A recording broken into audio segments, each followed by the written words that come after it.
అందరికీ నమస్కారం. నేను మీ Haripriya. Welcome to my channel. ఇవాల్టి వీడియోలో వారాహీదేవి అమ్మవారికి చేసే పంచమి పూజ చాలా విశేషమైనది. అయితే ఈ సంవత్సరం వారాహి నవరాత్రుల్లో పంచమి తిథి ఏ రోజున వచ్చింది, పంచమి పూజను ఎప్పుడు చేసుకోవాలి, కందదీపాన్ని ఎప్పుడు వెలిగించాలి, కంద దొరకకపోతే ఏం చెయ్యాలి, పంచమి తిథి నుండి పూజలు ప్రారంభిస్తే ఎన్ని రోజులు పూజను చేసుకోవాలి, అమ్మవారికి ఉద్వాసన ఎప్పుడు చెప్పాలి, ఇలా మీకు వచ్చే అన్ని సందేహాలన్నిటినీ ఇవాల్టి వీడియోలో చాలా డీటెయిల్డ్గా తెలుసుకుందాం. ముందుగా ఈ సంవత్సరం 2026లో వారాహి నవరాత్రులు జూలై 15 బుధవారం నుంచి ప్రారంభమై జూలై 23 గురువారంతో ముగుస్తున్నాయి కదా. ఈ నవరాత్రులలో వచ్చే పంచమి తిథి చాలా విశేషమైనది. ఈ రోజునే మనం వారాహి అమ్మవారికి ప్రత్యేకంగా పంచమి పూజను చేసుకుంటాం.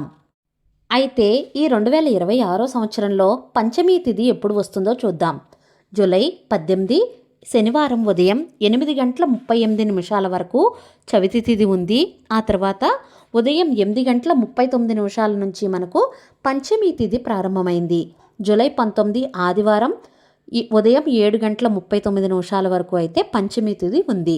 మన హిందూ సాంప్రదాయం ప్రకారం సూర్యోదయానికి ఏ తిథి ఉంటుందో అదే తిథిగా ఆ రోజున మనం పూజ చేసుకుంటాం కదా. అందుకే వారాహి పంచమి పూజను జూలై 19 ఆదివారం చేయడం ఉత్తమం. అయితే పంచమి తిథి ఉదయానికే ముగిసిపోతుంది కాబట్టి జూలై 19 తెల్లవారుజామున 4 గంటల నుండి 5:30 మధ్యలో అమ్మవారికి పంచమి పూజ చేయడం శుభప్రదం. చాలామంది అడుగుతూ ఉంటారు కదా, మేము నవరాత్రుల్లో ప్రతిరోజు రాత్రి వేళల్లోనే పూజ చేసుకున్నాము, మరి పంచమి తిథి రోజున మాత్రం ఉదయం పూజ చేయాలా అని. అవునండి, సాధ్యమైనంత వరకు పంచమి రోజున తెల్లవారుజామునే పూజ చేసుకోండి. తర్వాత సాయంత్రం ఎప్పటిలాగానే దీపారాధన, నైవేద్యం, మంత్రజపం చేసుకోవచ్చు. మిగతా రోజుల్లో రాత్రి వేళల్లో పూజ చేసినా ఎలాంటి ఇబ్బంది లేదు. కానీ ఈ పంచమి తిథి ఉన్నప్పుడు పంచమి తిథి ఉన్నప్పుడు పూజ చేసుకుంటే ఎంతో విశేషం. ఒకవేళ ఏదైనా కారణాల వల్ల తెల్లవారుజామున పూజ చేయడం కుదరకపోతే జూలై 19 సాయంత్రం కూడా పూజ చేసుకోవచ్చు. ఎందుకంటే సూర్యోదయానికి పంచమి తిథి ఉన్నందుకు ఆ రోజు మొత్తం పంచమి తిథి పూజకు అనుకూలంగానే పరిగణిస్తారు. ఇంకా నవరాత్రులు మొత్తం చేయకుండా ఒక్కరోజు మాత్రమే అమ్మవారి పూజించాలి అనుకునేవారు జూలై 18 శనివారం రాత్రి పంచమి ప్రారంభమైన తర్వాత జూలై 19 ఆదివారం తెల్లవారుజామున ఈ 2 సమయాల్లో ఏదైనా ఒక సమయంలో మీరు పూజ చేసుకోవచ్చు. ఒకవేళ జూలై 18 రాత్రిపూట పూజ చేసినట్లయితే జూలై 19 అమ్మవారి పీటను కదపచ్చు. అదే జూలై 19 ఉదయం పూజ చేసుకునేవారు జూలై 20 మాత్రమే పీటను కదపాలి. ఎందుకంటే పూజ చేసిన తర్వాత ఒక రాత్రి గడవడం శుభంగా భావిస్తాము. ఇప్పుడు పంచమి తిథి నుండి పూజలు ప్రారంభించే వారికి ఒక ముఖ్యమైన విషయం. 3 రోజులు పూజ చేయాలనుకునేవారు జూలై 19, 20, 21 తేదీల్లో పూజ చేస్తే జూలై 22న ఉద్వాసన చెప్పాలి. అదే 5 రోజులు పూజ చేయాలనుకునేవారు జూలై 19 నుండి 23 వరకు పూజ చేసి తర్వాత ఉద్వాసన చెప్పాలి. అయితే జూలై 24 శుక్రవారం కావడంతో ఆ రోజున ఉద్వాసన చేయకూడదు. మనకు శనివారం నాడు ఉద్వాసన చెప్పాలి. ఇంకొక ముఖ్యమైన విషయం ఏమిటంటే పంచమి ఎంత విశేషమైనదో అష్టమి కూడా అంతే విశేషమైనది. ఒకవేళ పంచమి రోజున పూజ చేయలేకపోయిన వారు జూలై 22 అష్టమి తిథి రోజున కూడా వారాహీదేవిని భక్తి శ్రద్ధలతో పూజించి అమ్మవారి అనుగ్రహాన్ని పొందవచ్చు. ఈ పంచమి తిథి రోజున వారాహి అమ్మవారికి అత్యంత ప్రీతికరమైన కందదీపాన్ని ఎలా వెలిగించాలి, దాని విశిష్టత ఏమిటి, దాన్ని వెలిగించడం వల్ల కలిగే ఫలితాలు ఏమిటో ఇప్పుడు క్లుప్తంగా తెలుసుకుందాం. వారాహి నవరాత్రుల సమయంలో అమ్మవారికి దీపారాధనతో పాటుగా కందదీపాన్ని వెలిగించడం ఎంతో శుభప్రదంగా భావిస్తారు. కందదీపం పెట్టడానికి ముందుగా మనకు మార్కెట్లో లభించే మంచి కందదుంపను తీసుకుని శుభ్రంగా కడగాలి.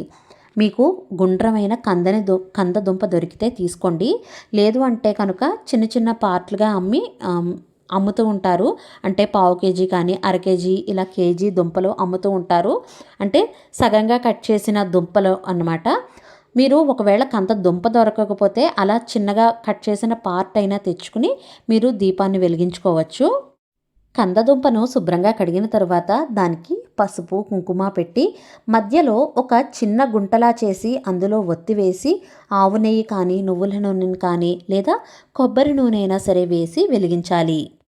మీరు పువ్వు ఒత్తి ఉపయోగిస్తే కనుక ఒక ఒత్తి వేస్తే సరిపోతుంది. ఒకవేళ సాధారణంగా పొడుగువాటి ఒత్తులు ఉంటాయి కదా, అవి కనుక వేస్తే 2 ఒత్తులు కలిపి ఒకటిగా కానీ లేదా 3 ఒత్తులు అయినా కలిపి ఒకటిగా చేసి దీపాన్ని వెలిగించవచ్చు. ఒకవేళ కందదుంప అస్సలు దొరకకపోతే కూడా ఎలాంటి ఆందోళన అవసరం లేదు. ఒక మట్టి ప్రమిద కానీ లేదా ఇత్తడి కుంది కానీ తీసుకుని అందులో 5 ఒత్తులు వేసి 5 జ్యోతులను వెలిగించాలి. ఇది కంద దీపానికి సమానమైన ఫలితాన్ని ఇస్తుందని పెద్దలు చెప్తూ ఉంటారు. ఎందుకంటే పంచమి తిథి 5వ తిథి కావడంతో 5 జ్యోతులకు ప్రత్యేకమైన ప్రాముఖ్యత ఉంది. ఈ కందదీపాన్ని ముఖ్యంగా పంచమి రోజు, అష్టమి రోజు, మంగళవారం రోజు లేదా శుక్రవారం రోజుల్లో వెలిగించవచ్చు. ముఖ్యంగా సాయంత్రం 6 గంటల నుండి 6 గంటల దాటిన తర్వాత నుండి 9 గంటల లోపల వెలిగించడం ఎంతో మంచిది. కందదీపాన్ని వెలిగించడం వల్ల భూ సంబంధిత పనులు అనుకూలంగా జరగడం, గృహయోగం కలగడం, అప్పుల బాధలు తగ్గడం, భూ వివాదాలు మరియు కుటుంబ కలహాలు తగ్గడం, వివాహ ప్రయత్నాలు సఫలం అవ్వడం, శత్రు బాధలు తగ్గడం, ఆర్థిక స్థిరత్వం కలగడం వంటి శుభ ఫలితాలు కలుగుతాయని నమ్ముతారు. పూజ పూర్తయిన తర్వాత మరుసటి రోజు ఆ కందదుంపను కూరగా వండుకుని తినవచ్చు. ఒకవేళ కూర వండుకుని తినలేని వారు గోవుకు లేదా ఇతర జంతువులకు ఆహారంగా ఇవ్వవచ్చు. అది కూడా సాధ్యం కాకపోతే మొక్కల దగ్గర కానీ లేదా ఎవరు తొక్కని ప్రదేశంలో ఈ కందదుంపను వేయచ్చు. చాలామంది అడిగే మరొక ప్రశ్న ఏమిటంటే, వారాహి నవరాత్రుల్లో 9 రోజులు కూడా కందదీపం పెట్టాలా అంటే కనుక మీకు వీలైతే 9 రోజులు ప్రతిరోజు కొత్త కందదుంపతో కందదీపాన్ని వెలిగించవచ్చు.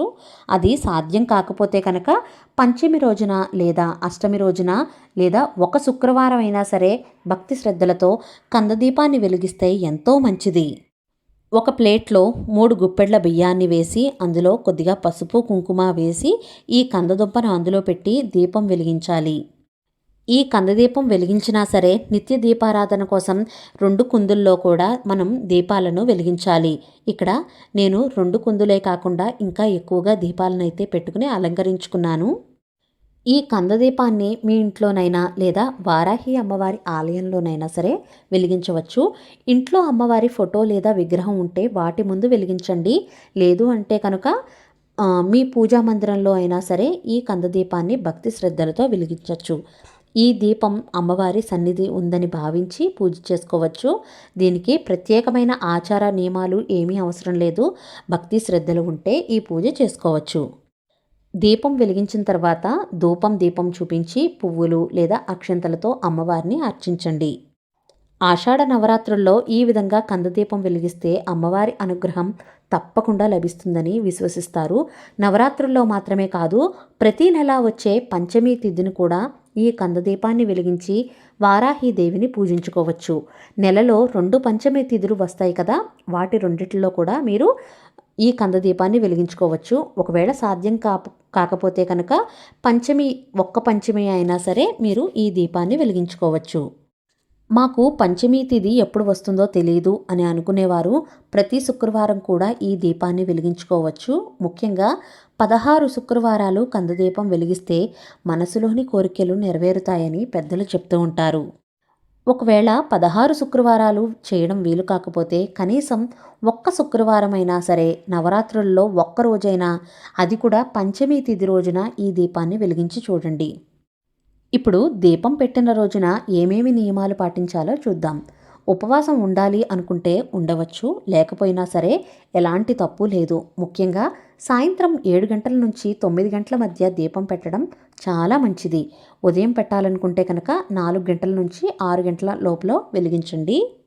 ఉదయం నుంచి ఉపవాసం ఉండి సాయంత్రం దీపారాధన తర్వాత భోజనం చేయవచ్చు. లేదు అంటే కనుక మధ్యాహ్నమే భోజనం చేసి సాయంత్రం కాళ్ళు చేతులు కడుక్కుని అయినా సరే వీలైతే స్నానం చేసి దీపం వెలిగించవచ్చు. తలస్నానం ఉదయాన్నే చేస్తే సరిపోతుంది, సాయంత్రం కంఠ స్నానం చేస్తే సరిపోతుంది. దీపం పెట్టిన రోజున శాకాహార భోజనం మాత్రమే చేయాలి.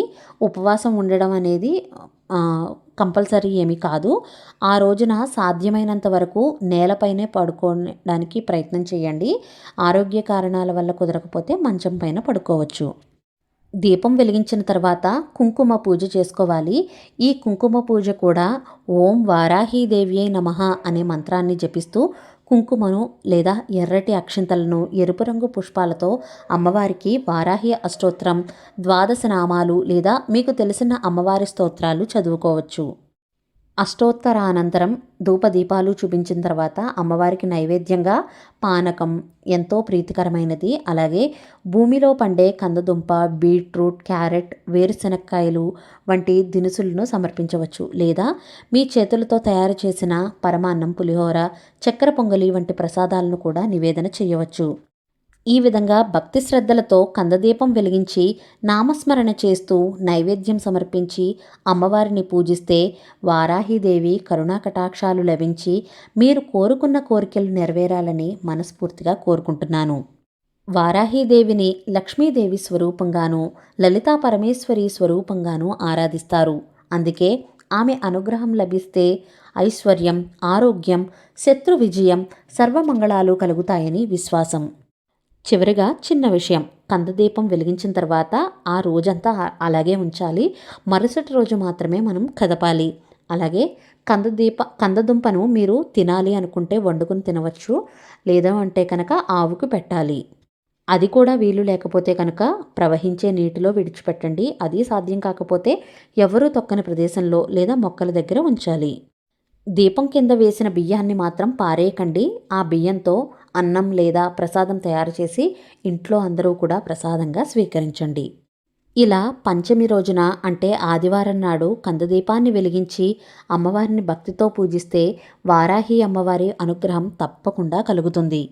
ఈ వీడియో మీకు ఉపయోగకరంగా అనిపిస్తే తప్పకుండా లైక్ చేయండి. మీ కుటుంబ సభ్యులకు మరియు స్నేహితులకు షేర్ చేయండి. అలాగే ఇలాంటి ఆధ్యాత్మిక వీడియోల కోసం మన ఛానల్ని సబ్స్క్రైబ్ చేయండి. పక్కనే ఉన్న బెల్ ఐకాన్ కూడా ప్రెస్ చేయడం మర్చిపోవద్దు. ధన్యవాదాలు. శ్రీ వారాహీదేవి అమ్మవారి కరుణా కటాక్షాలు మీ అందరిపైన ఉండాలని మనస్ఫూర్తిగా కోరుకుంటున్నాను. మరో సరికొత్త వీడియోతో మళ్ళీ కలుస్తాను. నేను మీ Haripriya. Thank you for watching.